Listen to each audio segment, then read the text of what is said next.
The subtitle of Guardian investigative reporter Luke Harding's comprehensive and compelling volume and hints at the scope here. Trump's interactions with Russia go back more than 30 years. Vladimir Putin is perhaps the only person in the world who will never have to worry about being attacked on the president's Twitter feed. Many of the incriminating facts reported in Collusion won't be new to serious students of this saga, but the experience of reading them all in one place can be almost overwhelming.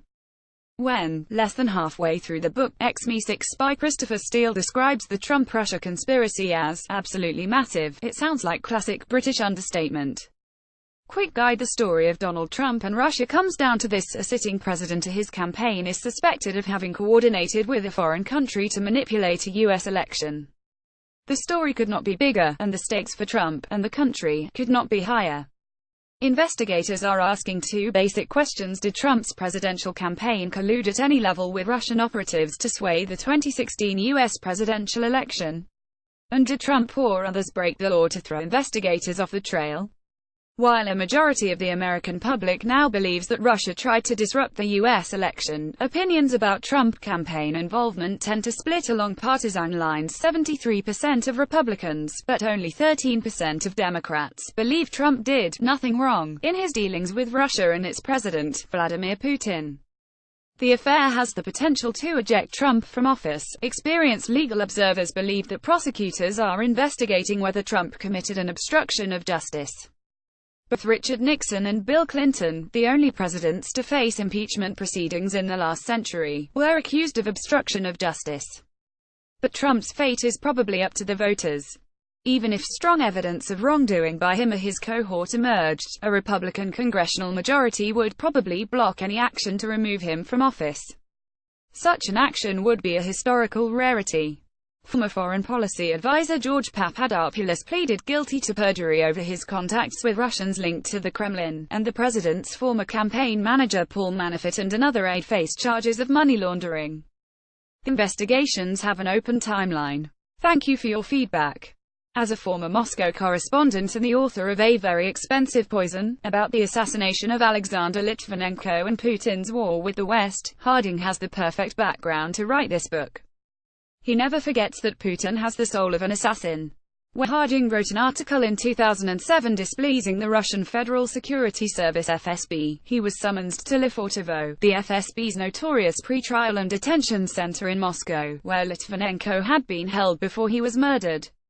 Harding's description of the prison makes the book feel like a thriller. In the same year, Harding met Trump's campaign manager Paul Manafort in Ukraine. He was told, if you have a dead horse and you need to sell it, you call him, and that all of Manafort's election campaigns for dictators around the world targeted the big unwashed. In an ironic foreshadowing, Manafort told Harding that the candidate he was trying to re-elect, Viktor Yanukovych, was his own man, stating, "There is no Russian influence in this campaign." Manafort insisted Yanukovych was merely the candidate of a system that was tied to Russia. But a few years later, Harding concluded that he couldn't rely on anything the lobbyist had told him. Moreover, Trump informed reporters after the FBI raided Manafort's home in August that he had only worked on Trump's campaign for a very short period of time. However, Harding points out that the president first met Manafort almost 40 years ago, and hired him soon after, to look after gambling and real estate issues. Trump and Putin chat at Apex Summit video. Russian efforts to form ties with Trump go back to the 1980s, when the new Russian ambassador to the United Nations began to cultivate him. Almost immediately Trump set about plans to build a large luxury hotel in Moscow, in partnership with the Soviet government. He wrote that his first visit to Moscow in 1987 was an extraordinary experience. Just 2 months later, he was hinting for the first time that he might run for office and bought newspaper advertisements that said, "Let's not let our great country be laughed at anymore." Trump has repeatedly tweeted that he has no financial connections to Russia. But in 2008, Donald Trump Jr. said in Moscow, "Russians make up a pretty disproportionate cross-section of a lot of our assets. We see a lot of money pouring in from Russia." A Reuters investigation revealed that individuals with Russian passports or addresses had bought property worth $98.4 million in 7 Trump-branded towers in Florida. And as late as January 2016, Trump's lawyer, Michael Cohen, was begging Putin's press secretary for help to resuscitate a Trump Moscow project in Moscow City. Then there is former National Security Advisor Michael Flynn's relationship with Russians when he was leading Republicans in a chant of "Lock her up" at the Republican National Convention. Given the depth of Flynn's connections with the Russians, his recent agreement to cooperate with a special counsel, Robert Mueller, was an especially significant development for nervous politicians at the White House. But what may be even more dangerous to Trump's future is the recent report that Mueller has subpoenaed records of Trump's dealings with Deutsche Bank. The last part of Harding's book is devoted to Trump's incredibly convoluted relationship with the German bank, which included defaulting on a $330 million loan from its real estate division, and then settling that default by borrowing hundreds of millions more from the bank's private equity division. Asked if it was normal to give more money to a customer who was a bad credit risk, a former senior Deutsche Bank staff member said, "Are you fucking kidding me?" At the same time as the bank was engaging in these bizarre dealings with Trump, it was also laundering tens of billions of dollars for its Russian customers. The $100 billion question for Mueller is, then, whether there was a connection between Trump's loans and the Russians' laundry.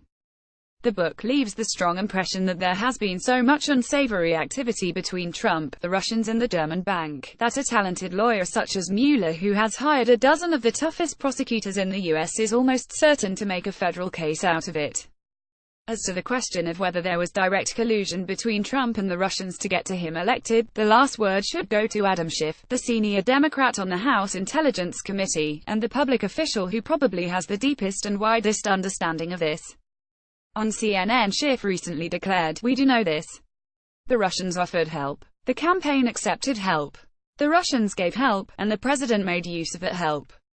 And that is pretty damning whether it is proof beyond a reasonable doubt of a conspiracy or not." Collusion by Luke Harding, Guardian. Faber, £14.99. To order a copy for £9.99, saving over 30%, go to guardianbookshop.com or call 0330-333-6846. Free UK PP over £10, orders only. Phone orders min. PP of £1.99.